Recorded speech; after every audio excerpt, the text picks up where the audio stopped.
والله أعلم، والله أعلم، والله أعلم. واش تعرفوا بأنه كاين شي بقر اللي يركب في الباخرة قبل ما يخرج المرسوم بحتو وكفانا عبث. دابا لا للتصعيد لا للتهويل، ولكن ما يمكنش ان نمشيو بالشكل اللي تنمشيو. لا يمكن استحمار كاع المغاربه. وزير الفلاحه تيجي يتكلم لنا على ازمه الحليب ومقاطعه سنترال ليتير وتيقول لك 3 سنين بعد راهي اللي تثبت في الازمه نتاع غلاء اللحوم. اية علاقه ما بين البقره الحلوب واللحوم اللي تتباع في السوق؟ راه ما كايناش.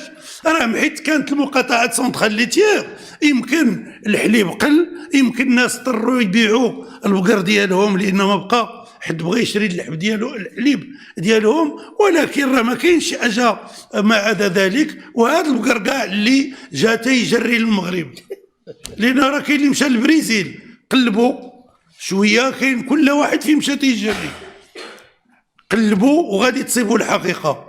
راه ما يمكنش يتستهلك. دابا كان المفروض الحكومه وباستباقيه كبيره تواجه كل الازمات، واللي بغى يدبر الشأن العام خصو يكون قاد على هذه الاستباقيه، قادر على تنفيذ الالتزامات ديالو، لا الانتخابيه ولا البرنامج الحكومي، وتكون اولويات. ما كايناش رؤيه واضحه، ما كايناش خريطه طريق، ما كايناش يعني برنامج ولا مخطط تشريعي، ما كاينش. راسلنا قطاع بقطاع، راسلنا السيد رئيس حكومه تقول له واش نتوما ما عندكمش شي بوصله باش بعدا تتسيروا هذا الشيء؟ اعطيونا المخطط التشريعي اللي باغيين تخدموا به خلال هذه ال5 سنين. لا حياه لمن